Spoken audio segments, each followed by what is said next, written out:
Picture this. You're standing at the edge of a vast ocean, the waves lapping gently at your feet, and in the distance, you see the horizon where your deepest dreams shimmer like sunlight on water. But as you step forward, a subtle current pulls you back. Not a storm, not a barrier, but the quiet drift of everyday distractions and unmade choices. What if I told you that the key to crossing that ocean, to reaching those dreams, lies in one simple yet profound skill that every truly successful person has quietly mastered?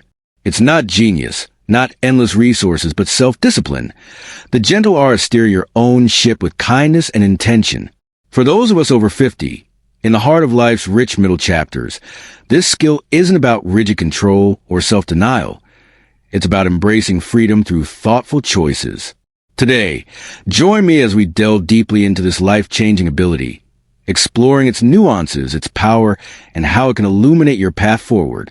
Let's uncover together why self-discipline is a quiet force behind extraordinary lives, and how you can weave it into your days starting now. To truly grasp the essence of self-discipline, we must first peel back its layers and understand it not as a burden, but as a compassionate companion on our journey. At its core, self-discipline is a practice of aligning your actions with your values, choosing the path of long-term joy over fleeting impulses. It's like tending a garden. You plant seeds of intention, water them daily with consistent effort, and watch as they bloom into a landscape of fulfillment. Without this skill, our lives can feel scattered, like leaves in the wind. With it, we cultivate purpose and resilience.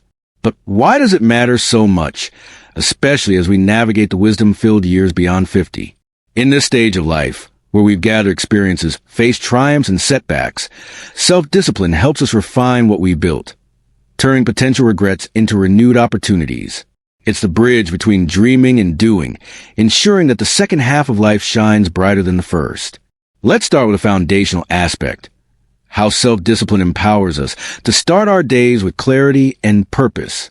Imagine beginning each morning not in a haze of routine, but with a deliberate focus that sets a positive tone. This isn't about overhauling your entire schedule overnight. It's about small, mindful adjustments that compound over time. For instance, instead of reaching for your phone and drowning in emails or social media, self-discipline might guide you to spend 5 minutes in quiet reflection, perhaps journaling a single gratitude or setting one key intention for the day. This practice clears mental fog, boosts energy, and aligns your mindset with productivity and peace. Consider the story of Sarah, a 55-year-old librarian from Chicago who, after decades in a demanding job, felt her personal passions fading into the background. She adored painting landscapes, inspired by her childhood trips to the Great Lakes, but evenings slipped away in exhaustion and mindless TV watching. One evening, feeling a quiet dissatisfaction, she made a gentle commitment. Just 15 minutes at her easel before bed, no matter how tired she felt. The first few nights were challenging. Her brush felt heavy, and doubts whispered that it was too late to reignite old hobbies. But she persisted, treating herself with kindness, perhaps lighting a candle or playing soft music to make the ritual inviting. Over weeks, those minutes stretched naturally into hours, and her canvas is filled with vibrant scenes of sunsets and serene waters. Not only did this revive her creativity, but it spilled over into her work life. She approached tasks with renewed focus, even organizing community art workshops at the library. Sarah's self-discipline didn't demand perfection. It offered liberation, transforming her from someone who merely existed to one who thrived, sharing her art with grandchildren and finding a deeper sense of identity in her mid-50s. Building on this, self-discipline is crucial for forging habits that endure, habits that become the backbone of a healthy, vibrant life. Habits aren't formed through sheer willpower alone. They're nurtured through repeated, intentional actions that eventually feel as natural as breathing.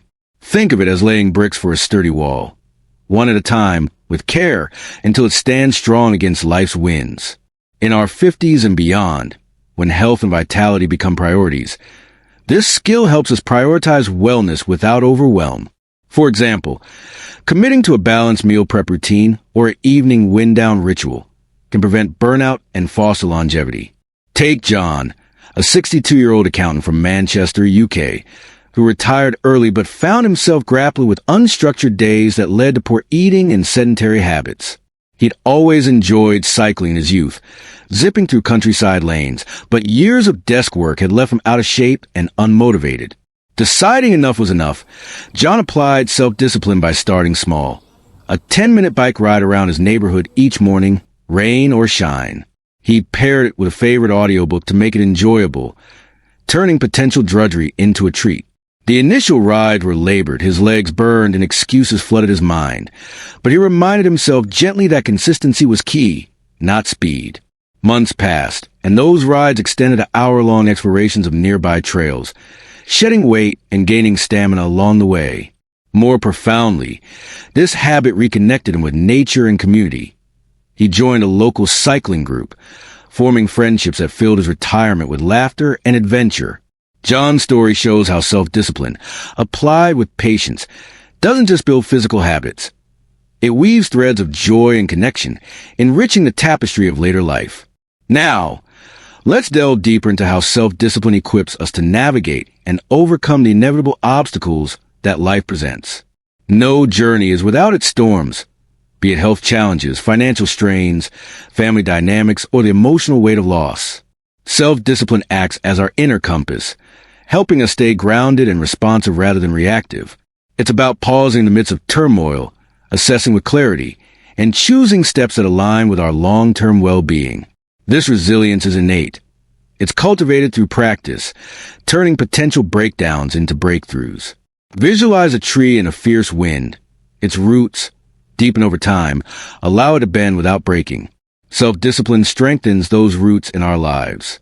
Meet Emily, a 58-year-old nurse from Melbourne, Australia, who faced a devastating diagnosis of arthritis that threatened her active lifestyle and career.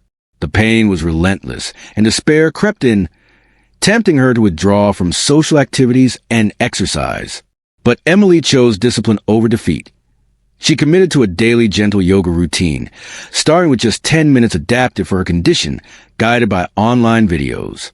Mornings were tough, stiffness made movements awkward, and frustration built. But she spoke to herself kindly, celebrating small victories like completing a session without quitting.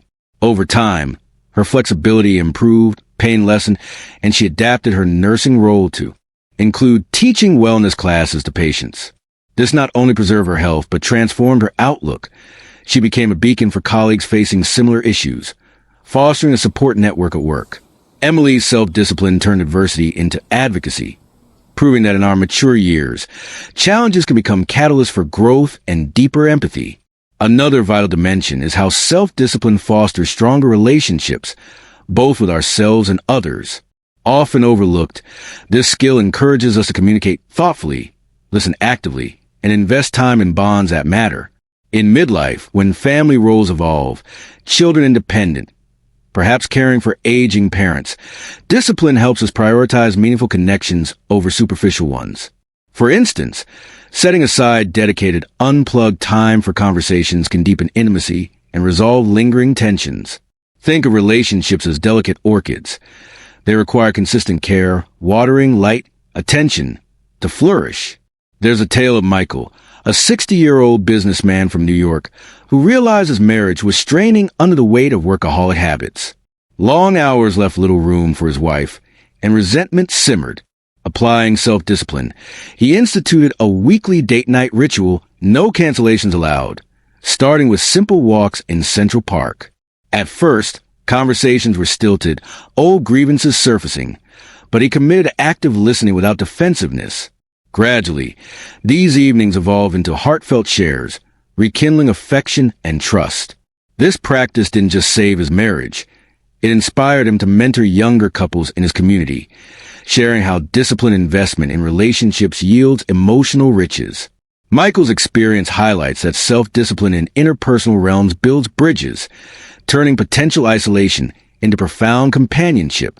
Finally, embracing self-discipline unlocks a profound sense of freedom and legacy building. Far from being restrictive, it's the key that opens doors to autonomy, allowing us to live authentically and leave a meaningful mark. In our 50s and older, this means pursuing deferred dreams like travel, volunteering, or creative pursuits with structured yet flexible plans. It's about crafting a life story we're proud to pass on. Envision a bird learning to fly. Discipline in practice leads to soaring independence. Recall Patricia, a 65-year-old former teacher from Toronto who always dreamed of writing children's books but shelved it amid raising a family. Post-retirement, distractions loomed. Endless chores, social obligations. She disciplined herself with a daily writing hour, treating it as sacred as a doctor's appointment. Ideas flowed haltingly at first, doubts nagged. But she persisted, outlining stories drawn from her grandchildren's antics. A year later, she self-published her first book, delighting in readings at local libraries. This not only fulfilled her aspiration, but created a legacy. Books cherished by her family, inspiring the next generation. Patricia's self-discipline gifted her freedom from what-ifs, turning aspirations into achievements that echo beyond her years. Now, as we wrap this exploration, I invite you to pause and breathe deeply. Let the stories of Sarah, John, Emily, Michael, and Patricia settle in your heart. Reflect quietly. In what corner of your life could a bit more self-discipline spark transformation? Perhaps it's reclaiming a passion, strengthening a bond, or facing a challenge with grace. Remember, it's not about perfection, but progress. One gentle, consistent step at a time. Your thoughts matter deeply to me. Please share in the comments. What part of this resonated most with you? What's one small act of self-discipline you'll commit to this week? Your insights not only enrich our conversation, but inspire others on similar paths. If this video has touched you, warmed your spirit, or sparked a new idea, I'd be grateful if you'd like it. Subscribe for more thoughtful explorations into living fully over 50, and share it with a friend or loved one who might find solace or motivation here. Every connection we make amplifies this message of growth and possibility. Thank you from the bottom of my heart for spending this time with me. Until our next heartfelt chat, take good care of yourself.